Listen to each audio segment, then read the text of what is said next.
When you first think of Halo Reach, what first comes to your mind? Is it the fresh take on the multiplayer? Is it the fantastic campaign? Or is it the memories you had in Forge and custom games with your best friends? No matter what came to your mind, we can all agree that Reach has something for all of us Halo fans. Halo Reach was Bungie's last entry into the Halo franchise, and in my opinion, their greatest creation. I think Halo Reach takes the best parts from Halo Combat Evolved, Halo 2, 3, and ODST to truly make a fantastic game. I think that is best reflected in the story of Reach. Now let's go ahead and look at the criticisms the story has. The first big problem was the connection to the extended universe and how it broke the connection to Eric Nyland's popular novel, Halo: The Fall of Reach. Now, I do understand why people have an issue with this flaw. I think, however, we can all have our own interpretation of the events on Reach. Yes, it did break the lore a little bit, however, I think the games are still a little more important than the books, but I do see that criticism.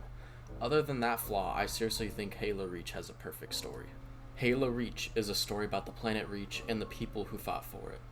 This is a neat parallel to Halo Combat Evolved's story being revolved around Halo. Reach begins with you, Noble 6, joining Noble Team, a group of Spartans who's been through a lot. You can really see the scars on all of them on their armor, and even Kat has a robotic arm. This really shows that this team went through hell before the game even starts. You, Noble 6, is initially not wanted on the team, but as the story continues, you, the character, develop attachment to each member of your team. However, as soon as you become attached to any member of your squad, they are taken from you. This is first seen in the mission Long Night of Solace, where George sacrifices himself to destroy the Covenant ship in orbit, thinking he would save the planet. Unfortunately, his sacrifice was in vain, because a bigger Covenant fleet would then show up. This then happens again in the mission New Alexandria, where you spend the whole mission having Kat talk you through objectives and through tasks, and the final thing she says to you when the mission ends is, "Come home, Lieutenant." Then in the very next cutscene, the Covenant ship that's nearby starts destroying the city, which causes everyone's armor to not recharge shields, which then leaves her vulnerable to get shot in the head while trying to escape to a fallout bunker. Sacrifice is also paralleled again in the final mission of the game, where Carter, Noble Team's leader, crashes his Pelican into a Scarab so you can get past it. Then Emil gets ambushed and killed while trying to defend the Pillar of Autumn so you can get off the planet. So after you get the package to keys, you stay on the Reach to make sure that the Pillar of Autumn can get away safely. This does, however, seal your fate, realizing that you too will die on Reach. After losing everyone on your team, you are stuck to fight, until you are eventually overrun and killed. Now you must be wondering, how is this a good story? The reason it's such a good story is because you don't get the happy ending all the other Halos have trained you to get. Halo Reach is a brutal story about war and sacrifice, and even your sacrifice isn't enough to save your character. The beauty of this story, though, is realizing that your sacrifice is what led the Master Chief to save humanity. That is the sad truth about Reach. I'd say along with the best story in the franchise, it also has some of the best level design as well. Reach has the best balance between vehicle, on-foot, aerial, and stealth missions in almost any Halo game I've ever played. A few of the missions are open-ended so you can complete the objectives in any way that you want, and it really gives you the freedom to explore. That is why Halo Reach to me is by far my favorite Halo campaign in the series, and truly gives me fun levels to play and a fantastic story. Now let's go ahead and talk about the controversial multiplayer. I'm going to say something so bold yet so brave, but I do genuinely think that Reach has some of the best multiplayer options in the series by far. Hear me out here. Most of the armor abilities add to the sandbox and create a diverse gameplay experiences. Now if I had to give a criticism of the armor abilities, I'd say get rid of active camo armor lock and jetpack, but instead of removing them from the game completely, scatter them around the map. However, I do think you could keep sprint or hologram as spawn options, because I really don't think that sprint is that big of a deal, and I don't think holograms were even that good. I think armor abilities were a great innovation from Halo 3, however, I think the execution seriously wasn't the best. Another critical flaw of the multiplayer is the recycled maps. Personally, I didn't have an issue with this, but a lot of people, I can totally see why. I do agree that Bungie should have made some more arena-based maps, and that would have fixed most of the problems. I do think, however, what it lacked in maps, it did make up for in game types. Game modes such as Invasion, Griff Ball, and BTB Heavies were added, which personally adds so much more replay value than just a map. Now in terms of pros, I can definitely say that the Reach progression system is by far the best in the series. Reach was based on a credit system, and it did it in such a unique way, so where you buy armor for credits, and the credits are also counted towards your leveling up. They also made it so you could earn credits through daily and weekly challenges, which still update even till today if you use the Xbox 360 version of the game. And honestly, no other Halo game has gotten a system this good. I really hope that we get a good system like this in Halo Infinite. But if I did have to critique the system in one way, I would definitely say give more credits for people who forge and play custom games a lot, because that does kind of make it less valuable to play custom games if you're wanting to get new armor and things like that. However, I do understand why. I do think that there are a lot of valid complaints about the multiplayer for this game, but I don't think any of these really ruined the experience for me. Some things were annoying and frustrating, but I never really found myself rage quitting. In my time with the multiplayer, I think it's a fine addition to the Halo franchise, and I'm really just glad we didn't get another Halo 3 for a second year. Now we're on to most people's favorite part about this whole video, and that is the custom games and Forge mode. Now, Forge was only introduced into Halo in Halo 3, and it was a pretty simple start to the mode. It was mostly a mode for people to try building things and making maps a lot cooler for game types, and I think they had about 2 maps that were, where you could really build whatever you wanted. Now, however, I did think Halo 3's Forge mode was pretty basic, and I can say from my experience with it, I didn't really like it very much.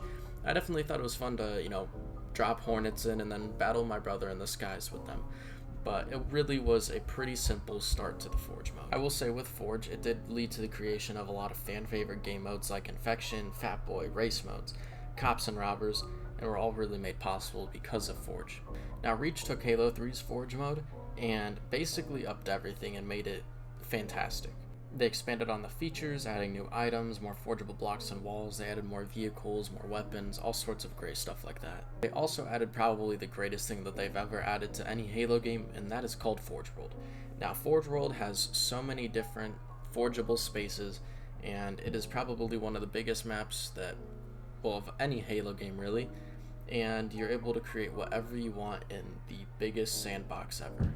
You could seriously create whatever you want. You could recreate Covenant ships, you could recreate human ships.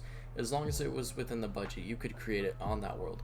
And that was probably one of the coolest things ever, just going through the custom browser and looking through everyone's, creations and looking at all these really cool maps and things like that. And honestly, that was such a huge win about Halo Reach, and I think Halo 5 did a pretty good job of replicating it, but I think Halo Infinite could do a little bit better. Another huge pro about the Forge mode being as good as it was machinima creation. Now, I know a lot of people really like to make movies about Halo Reach and their own short stories, and I feel like the reason that the Forge community was able to thrive as well as it did was because of machinimas.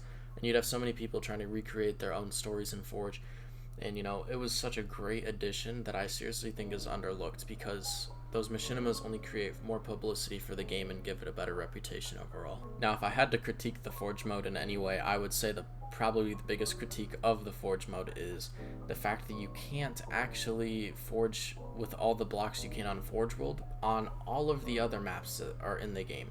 And that's still disappointing. You weren't able to do that in Halo 3 as well, but I know with Halo 5 you were able to do that. I just really wish that they would have done that for all the maps on Reach, because Reach had a lot of really unique maps. I'd say overall, Reach is one of my favorite video games of all time, and I have so many great memories of this game with my friends. I remember doing the Reach clans and staying up till 4 a.m. playing this game, and is still having a blast even today, just going back and playing through it. Now, don't just take my word for it, also take my friend's word for it. Hey guys, I'm assuming you don't know me, so what's up, name's LG, and I've come on the Embers YouTube channel to talk about Halo Reach. Now, one thing I really love about Reach is it has aged well, even after being out for 10 years now, especially on the MCC on PC. I haven't played it on Xbox, the new Xbox Series X or whatever, but graphically, it still looks good, and the gameplay is still nice and smooth. Now, moving on, I know Reach's campaign was controversial, but I did enjoy going through it. Not knowing what would happen was an interesting experience. Seeing all of Noble Team die in front of your eyes while you slowly become the last to join Noble Team and the last to survive was pretty crazy. and sad. So I understand not getting so attached to these characters because you're with them for such little time, but I did genuinely have my heart sink for some of their deaths, even for such little time that we knew them, and it probably has to do with the atmosphere and the general storytelling throughout Reach.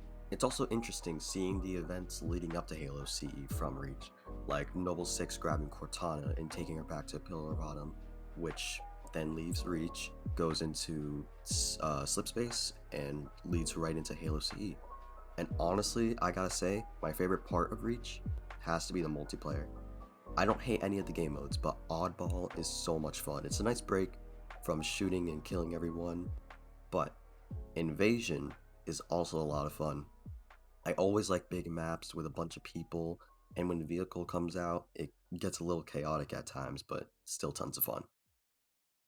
Now, I think it's about time I go, but thank you, Embers, for letting me be in this little segment of your video. It's been an honor, and I hope y'all enjoy the rest of this video. Again, huge thank you to LLG for doing that little segment, and his channel will be linked in the pinned comment, and it'll also be linked in the description of this video. I do want to say a huge thank you to everyone who's been supporting me through making Halo videos and things like that, and I hope this video was kind of able to put into words a lot of things you guys all felt about Halo Reach that you may have not been able to put out yourselves. Anyway, I enjoyed making this video, and as always, stay hydrated, and I'll see you in the next video. Peace out, boys, and remember Reach.